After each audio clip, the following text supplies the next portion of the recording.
Welcome to the Wellness Project with Des. I'm your host, Des, a mental health therapist and holistic wellness coach. On this podcast, I bring you conversations with experts in mental health and wellness, along with powerful firsthand stories from those who have navigated their own mental health journeys. Together, we explore practical tips, tools, and strategies to support your well being, offering hope, encouragement, and inspiration along the way. I'm so grateful that you're here. If you enjoy the show, I'd love for you to take a moment to leave a review on iTunes and rate the podcast 5 stars on Spotify. Your support helps the Wellness Project with Des to grow, bringing even more incredible guests and valuable insights to our community. And make sure you are subscribed so you don't miss a thing. Enjoying the podcast? Stay tuned until the end to find out how you can support the show and ways we can work together. Now let's dive in.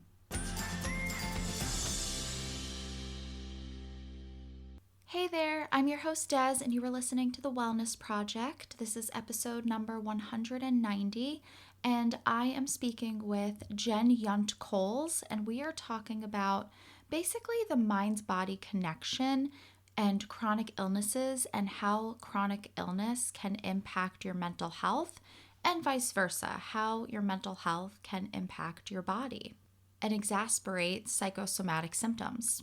Jen explains that she was always sick as a kid, and she was always, interestingly enough, a perfectionist. She always dealt with chronic stress. She needed to get straight A's. She was always pretty anxious. And throughout her childhood, teen years, she always had digestive issues. It wasn't until she was an adult that she was diagnosed with small intestinal bacterial overgrowth, also known as SIBO. In this conversation, we talk a lot about SIBO because that is Jen's expertise, but we also talk about physical health and mental health as a whole and how they intersect and how they influence each other and impact each other. But before we get into that great conversation and welcome Jen on the show, I just wanted to touch base with you, see how you're doing. There's a lot going on in the world.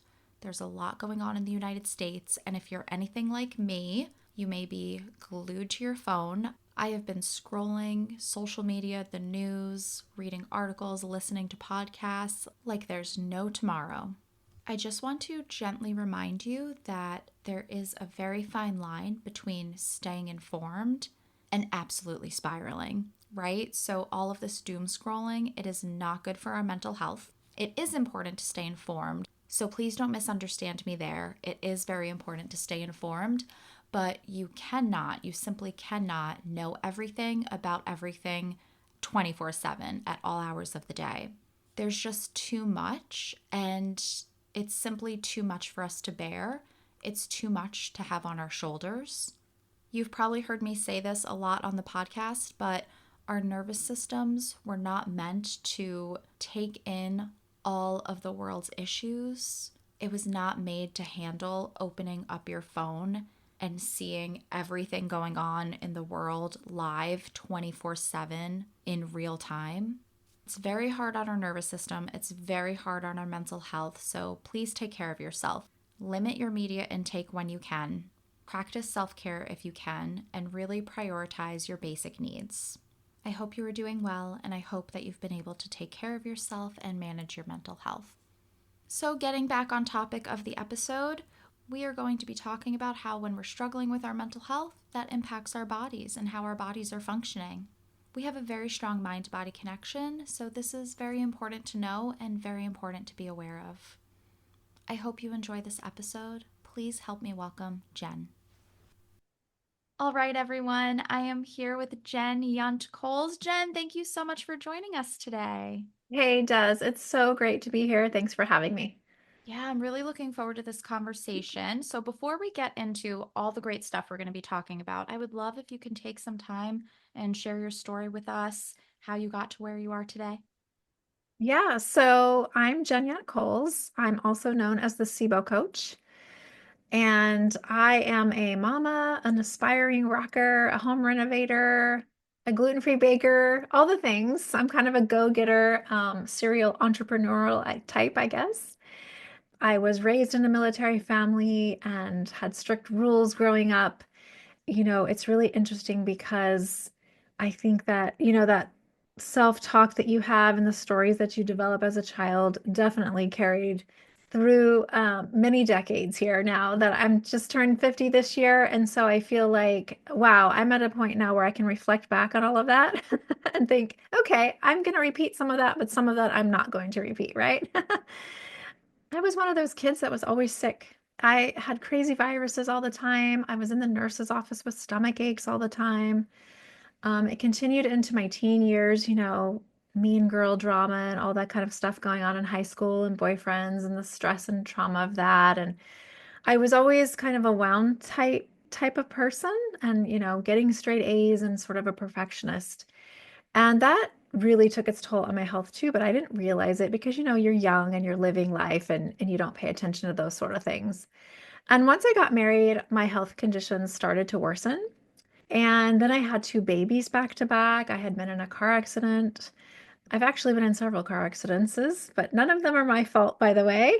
And cars just like to crash into me for some reason. I don't know why, but those things have taken a toll over the years as well. And I think, I kept going and going and, going back to school and starting new businesses and trying new things and being adventurous that way and still being a perfectionist and a go-getter and trying to be the best mom and the best wife and the best friend and all of that and running my own business at that time. And finally, I ended up with, I had a lifelong journey of digestive disorders, but then I ended up with broken heart syndrome. And that was my first taste of going to a functional medicine practitioner. That kind of opened my eyes to some other things going on with my digestive tract, including SIBO. I had never even heard of it before because, doctors always just tell you, oh, you have IBS, you need to drink Metamucil or whatever, right? Which was not helpful. So then I just decided to dive into that world and put myself through health coaching school because selfishly I thought, oh, that's going to help me solve my problems. Once I started doing it, I realized I loved helping other people and started my practice as a health coach. And all the while learning more and more about digestive health and its importance, about SIBO. But I really got to this point where I felt like I wanted more science and resources and research because I love to kind of geek out on that stuff. And so I decided to go back to school again for functional medicine. So I put myself through the School of Applied Functional Medicine, a really rigorous, wonderful program. And I, kind of incorporated that new messaging and understanding and comprehensive approach to my coaching practice. And eventually, word started getting out that not only did I overcome SIBO, but I was helping my clients do it too. So then I became the SIBO coach. I kind of rebranded myself and kind of focus on that mostly. I mean, I see other types of digestive disorders in my practice at this point, but it's mostly SIBO. And it's really misunderstood amongst the conventional medicine world. I mean, it's kind of coming into its moment a little bit now, but still there is a lot to be done. So that's kind of where I'm at right now. I have two kids that are off in college and I can't believe it. And so, I'm rediscovering things about myself too. Like I'm playing guitar and I just started voice lessons and really kind of enjoying this next phase of life. Oh, amazing. I love that. And so I Yeah. had never heard of SIBO, so can you explain what that is exactly? Yeah, so SIBO stands for small intestinal bacterial overgrowth. Without getting too technical, what it essentially means is, in your large colon, that's where you typically are fermenting foods and fibers from your diet, and that's supposed to be happening. And that's where you have a really diverse and complex microbiome. But your small intestine is more of like what I like to call the sorter or the secretary, and it's supposed to help us assimilate and further break down our food. But fermentation really isn't supposed to be happening there. And so when there is an overgrowth of bacteria in the small intestines, it can wreak havoc on our ability to absorb nutrients, to process those food particles. It causes inflammation and all sorts of downstream effects like leaky gut and autoimmunity and brain fog and disrupted sleep and hormones, et cetera, et cetera. So, and we'll be talking about this, I'm sure, as we have our conversation, but can definitely take a toll on our mental health because it causes anxiety, depression, hypervigilance for some people, food anxiety and eating disorders, and all sorts of things. So hopefully we'll be able to hit on some of those. Yeah, that was actually my next question for you. So, however you want to tackle this, maybe whether we're talking about the gut or maybe SIBO in particular or just chronic illness, how are these different things impacting our mental health? And I know there's a strong, and I know you talk about this in your work, a strong correlation with the gut and our mental health. This is like a really important message to remember that we have this vagus nerve, right? So this is one of our cranial nerves that goes from our brain to our gut. Once upon a time, scientists, doctors used to think that a lot of that information was traveling from the brain to the gut microbiome. But now we know that the communication is a lot more in the other direction, really. So the microbes in the digestive tract are actually communicating much more to the brain. And when we have an imbalance in that microbiome, some sort of dysbiosis, or what I like to call bullies on the playground, bacteria or parasites or anything getting out of control down there and out of balance, this sends a signal to our brain that we are not safe, that our environment is in chaos. And even if it's just a simmering infection and you don't really have a lot of digestive symptoms per se, you could have things like migraines and body aches and fibromyalgia or like that arthritic big toe. You don't understand, it's like you sometimes you don't make the connection of things like that going on. Random rashes or not being able to sleep well at night. All those things could be connected to what's going on in the gut. So, a lot of folks I find in practice come to me and they've been on this journey for quite some time. They've been to several doctors. Maybe they got a little bit of relief, but then a SIBO comes back. The relapse rate is quite high because the conventional medicine approach it doesn't really have a comprehensive, holistic approach. It's just really focused, tunnel vision, kind of like on your small intestine, and it doesn't really see you as a whole person. So that really drives anxiety, depression, loneliness, isolation for people, and they feel alone and hopeless a lot of the time. And so that's one part of what I do in my practice is that I like to give people hope that there is a way out.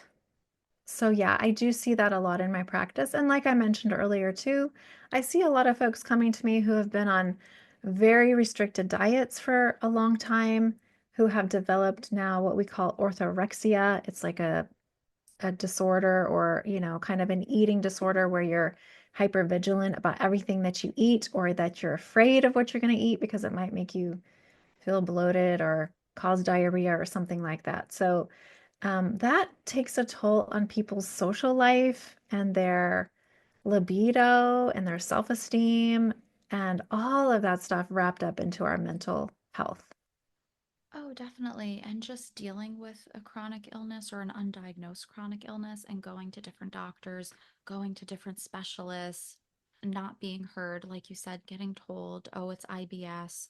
Okay, going home, still not feeling good. And on top of that, the expense, right? Because every time you go to the doctor, different tests, different exams, whatever the case may be, insurance covers it, copay. Okay, tons of copays. Insurance doesn't cover it out of pocket. It's also a financial burden. For sure. And I feel like that is one complaint that I hear. Folks, by the time they've come to me, they've been to several doctors, they've tried rounds of antibiotics or herbal antimicrobials, and it is an expense. Of course, as a health practitioner, I'm always going to say, invest in your health because your health is what you have, right? But yes, it can be quite taxing. And especially it's hard because a lot of these, functional tests that we run, certain kinds of supplements and herbals and nutrients and things, they're not always covered by insurance. So it's an out-of-pocket expense, which also causes anxiety and frustration for people. So, it's important for us as practitioners to remember that when we're helping our clients and patients. Definitely. And on top of, like you said, with the frustration, the anxiety, the depressive symptoms, that reoccurs too when you keep going to the doctor and you're not getting answers. And something, we've talked about on the podcast before is that, okay, you go to the doctor, you get all these tests done, labs done, and everything comes back normal and everything's great. And okay, good news, your labs came back normal. But that can be really disappointing for somebody that's dealing with something that's undiagnosed, but they know that something is wrong. That could be extremely disheartening and cause a lot of anxiety. Yes, 100%.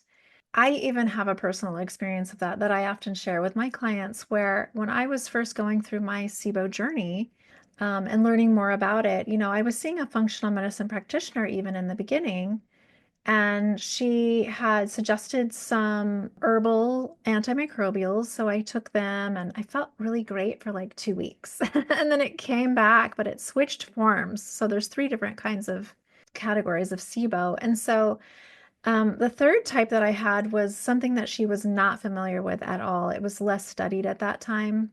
I started going to GI doctors as well.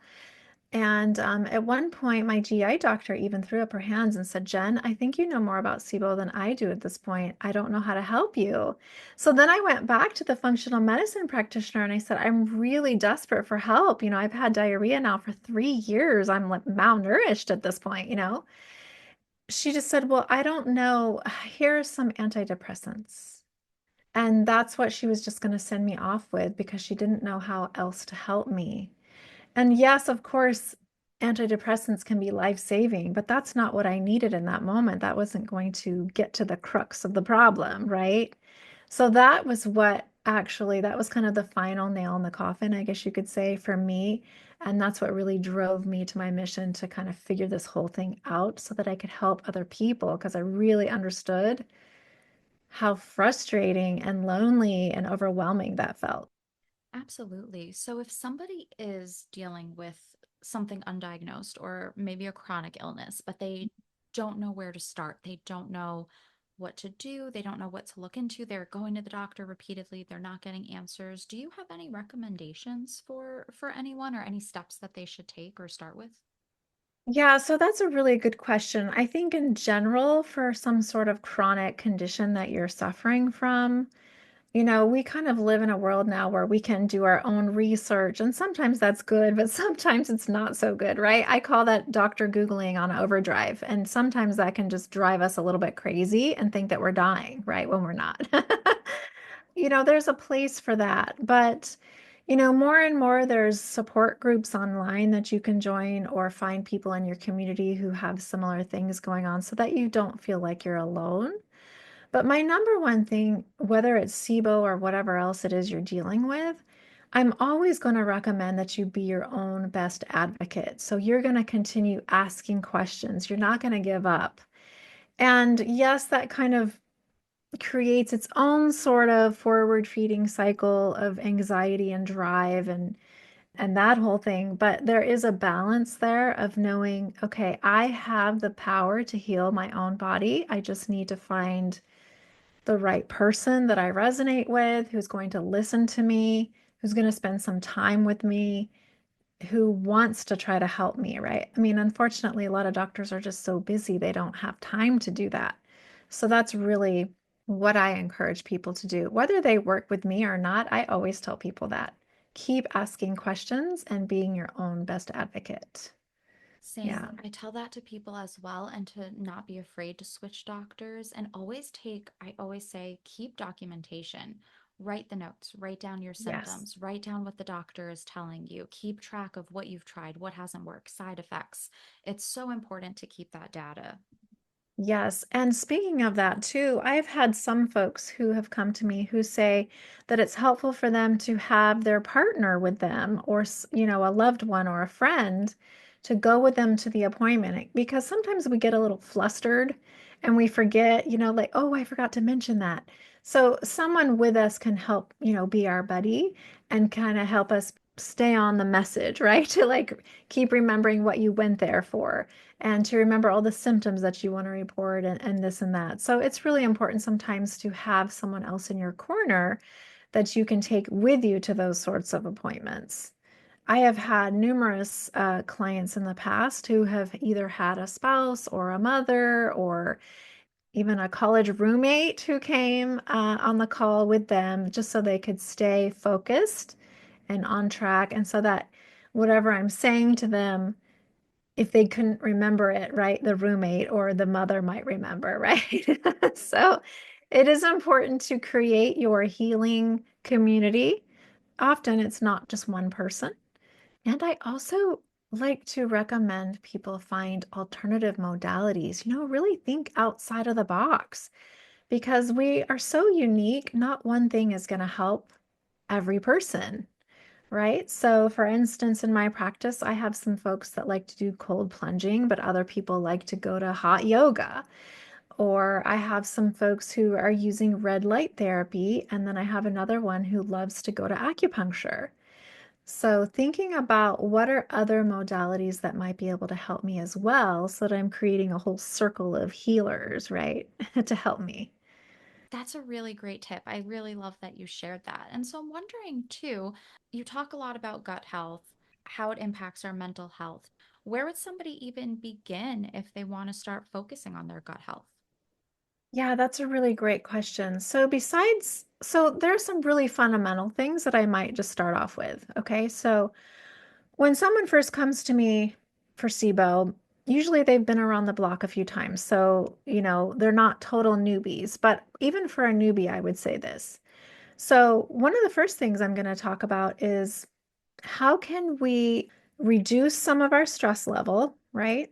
It's kind of impossible to get rid of all stress because that's just the way life is. And I'm sure you've talked about that a lot on your show. But reducing what we don't need. So that means like delegating to other people, saying no when we need to, or saying yes when we need to, and taking time out for ourselves. So that's the first thing. Another really simple thing that I often recommend is chewing our food. And I know that sounds so basic, but you would be surprised. People are eating their lunch in the car, in between meetings, and they're rushing. I mean, when we are in that constant sympathetic go, go, go nervous system mode, our digestion turns off because we don't need that in the moment to survive, right?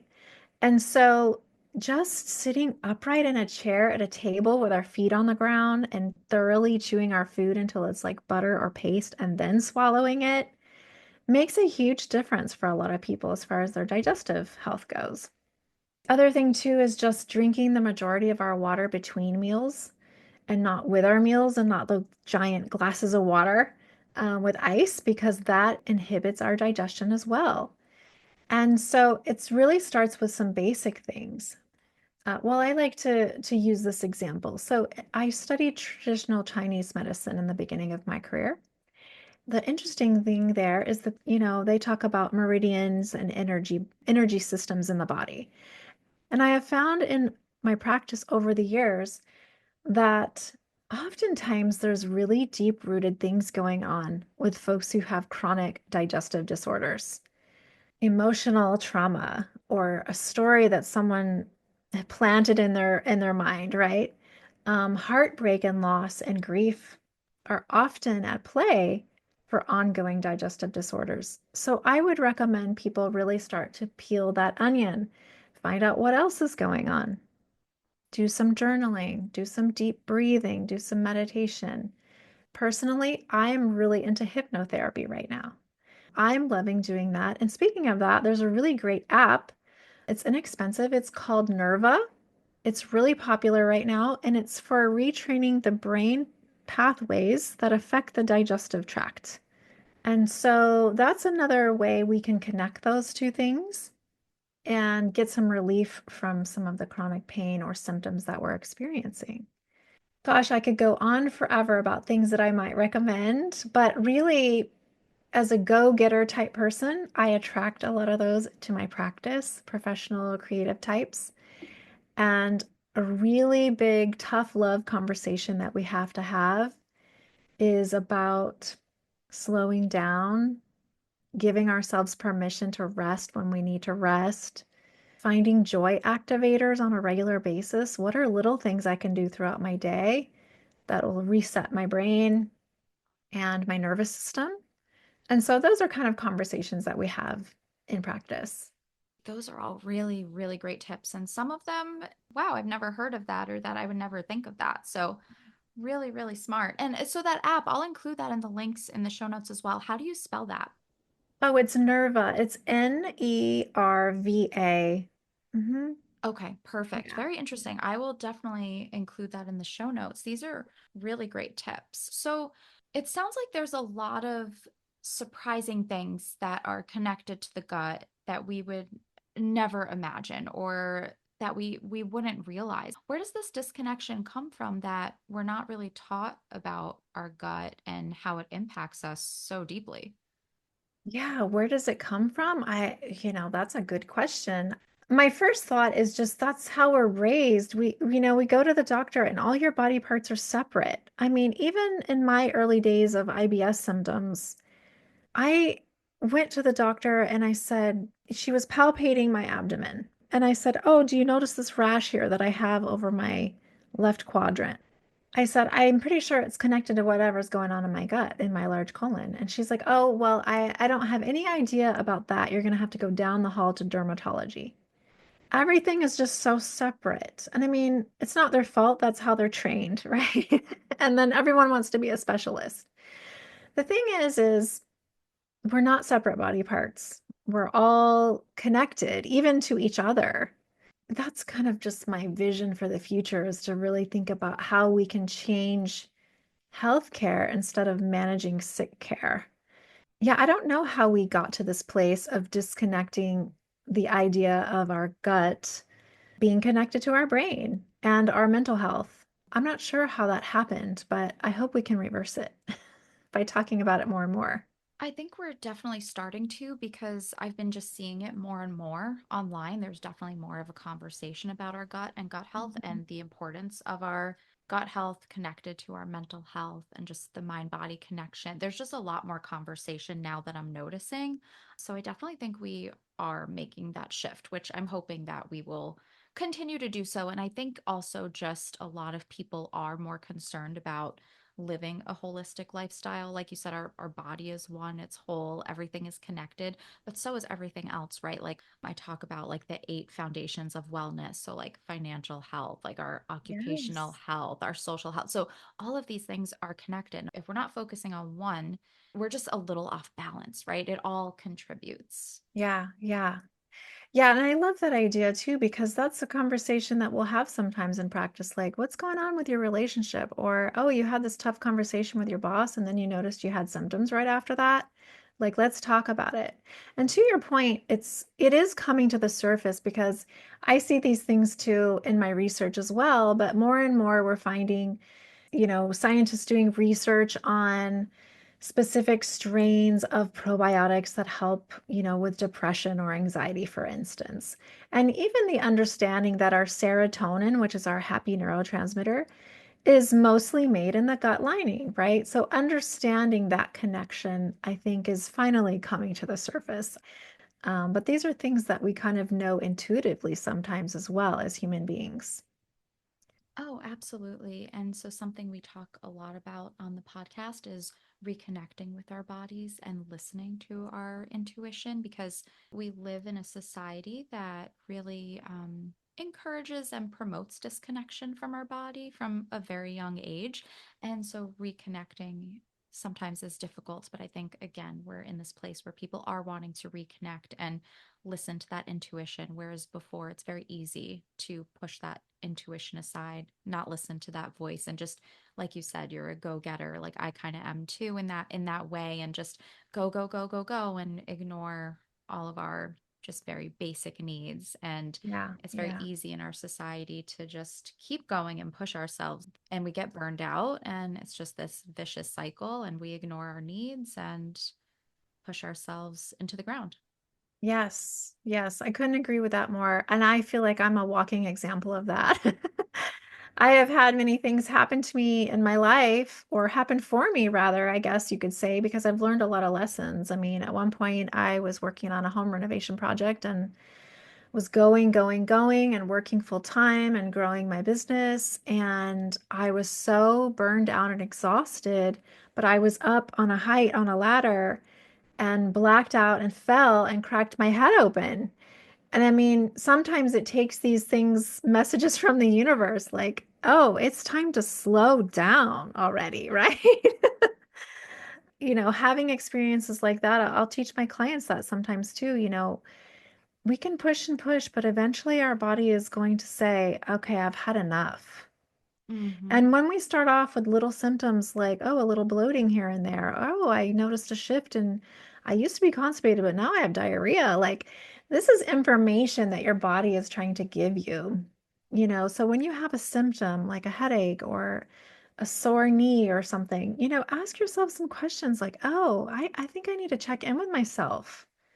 Am I getting enough rest? Am I drinking enough water? Have I been out in the sunshine lately? Yes. No, I fully agree because our bodies are always talking to us. Our bodies are always sending us messages. And again, it goes back to if we're open to listening. Yes, yes. I think you did have a really great episode recently about somatic work and releasing that kind of energy, by physical movement. And yes, I'm really into this idea. I think it's the new black, the somatic work. Everyone's kind of getting on the wagon, but I'm so happy about it because I do find in practice that sometimes we hold on to different energies that need to be released, and those energies can really cause symptoms as well, whether it's digestive or otherwise, and can definitely affect our mental well-being. So I love that you did that interview. Oh, yeah, thank you. I'm so glad that it was helpful and that you resonated with that because, yeah, I'm getting really into the somatic practices, and that's definitely something I've been bringing a lot into my practice. So I think it's so Great. important and just focusing on that mind-body connection. And it's so connected when we have a lot going on in our heads, it comes out in our bodies. And when we have stuff going on in our bodies, it impacts our mental health. It's just this cycle that we need to pay attention to. For sure. Well, Jen, this has been so amazing, so helpful. Thank you so much for sharing your story and all of these amazing tips. I would love if you could share where everyone can find you and then if you're up for a few rapid fire questions. Oh, sure. Hot seat. Okay. Yeah, so the best way to find me is my website. That's kind of my hub. It's www.thesibocoach.com. That's SIBO. There you can find many free resources, my program information, how to connect with me. I also am sharing my other podcast interviews on there as well. So it's a good place to stop by. And even coming up soon, I have a new revamped program coming up. It's quite comprehensive. It's about a 6-month program. So there's information on there for people who have been stuck and are ready to get unstuck. So that's the place to land. Yeah. Okay, rapid fire questions. I'm ready. Yes, all right. So, number one, what is your go-to self-care practice? Oh, well, that's easy. Well, actually, it's not easy because I think I have two that are like tied. So my first one is playing guitar. That's my sanity. And my second one is a hot bath almost every single night. I am Oh, so blessed to have a big tub. And so I go soak and I just close out the world. And sometimes I listen to music or write poetry while I'm in the tub. But that's my Jen time. Yeah. oh, that sounds lovely. I love that. Number two, this might be a little more challenging, but do you have any books that you've recently read that you really enjoyed or a book that you recommend? Yeah, so I have a really great friend who lives here in the Sacramento area. Her name is Kathleen Klug, and she wrote an amazing book called Start with One. And she's just an amazing human being. Her soul is just pure light. And I love, whenever I get the chance to hang out with her a little bit for tea or whatever. But she wrote this book. It sounds so basic, but it's just so important. And I feel like I have shared that with many of my clients. It's the way to make progress. If you want to get somewhere, be someone, do something, start with one. Oh, great. I love that. I will link that in the show notes. Number Yeah. three, do you have a podcast that you recommend? Oh gosh. Well, that's a good question. Um, that's really putting me on the hot seat. I've done several interviews lately, and I kind of feel like the one that I thought was really fun was Your Age is Not Your Cage, because I felt like that really resonated with me in the moment. Right now, it's funny. I'm doing interviews, but I'm not listening to a lot of podcasts. I'm actually listening to a lot of audiobooks right now. So that's my answer to that question. No, that's great. That's great. All right, last one. What is your favorite healthy snack? Favorite healthy snack? Right now, I'm really enjoying this smoothie that I'm making. So it has hemp protein with a little cocoa powder in it. And I put like a half of banana and some walnuts and some flaxseed. And so it's kind of giving me that potassium hit and a little chocolatey treat and lots of power protein for the brain, and flax for my hormones. So that feels like kind of like a little bit of a milkshake. So I kind of like it. Oh, sounds delicious. Well, Yeah. Jen, thank you so much for being here. And everyone, I'm going to have all of Jen's links in the show notes and everything she mentioned as well. So definitely go check that out and check out Jen. Jen, thank you. Yes, thank you so much. It's been fun. Thank you so much for listening. I hope you enjoyed this episode and found it helpful. For detailed show notes, go to accordingtodes.com/, and then whatever episode number this is. So again, that's accordingtodes.com/episode number. If you'd like to work together, you can schedule a free coaching consult call, or you can join my Mindful Monday support group. Links are in the show notes. You'll also find a curated list of books written by or recommended by my amazing podcast guests on my Amazon storefront, so be sure to check that out. If you loved this episode, share it and tag me on social media. You can find me on Instagram at The Wellness Project with Des. I'd love to hear your thoughts, so leave a comment. For more wellness resources, you can visit my website, accordingtodes.com. There you'll find wellness blogs, expert interviews, and a wide variety of digital products like ebooks, audio meditations, and downloadable journals to support your mental health and personal growth. If you gain value from this podcast, consider supporting the show by buying me a coffee at buymeacoffee.com/The Wellness Project with Des. Your support helps the podcast to grow and allows me to continue bringing you incredible guests and valuable content. While you're at it, join my email list to stay in the loop on everything I have available for you. As a thank you, you'll receive a free downloadable coloring book with positive affirmations. I'd also love for you to join my Facebook community where we dive deeper into each episode with discussions, journal prompts, reflections, and mental health and wellness content. It's a supportive space, and I'm there daily. Come say hi. The link is in the show notes. And don't forget to check out my Redbubble shop. The Wellness Project by Des, my collection of mental health and wellness products, is designed to uplift and inspire. From fun and uplifting apparel to motivational notebooks and bags. You can browse the collection at my Redbubble shop, and be sure to favorite my store because I'm always adding new designs. And if you have a custom idea, feel free to message me. I'd love to create something special for you. Thank you so much for being here. I'll be back soon with another episode, and until then, I hope you have a calm and peaceful week.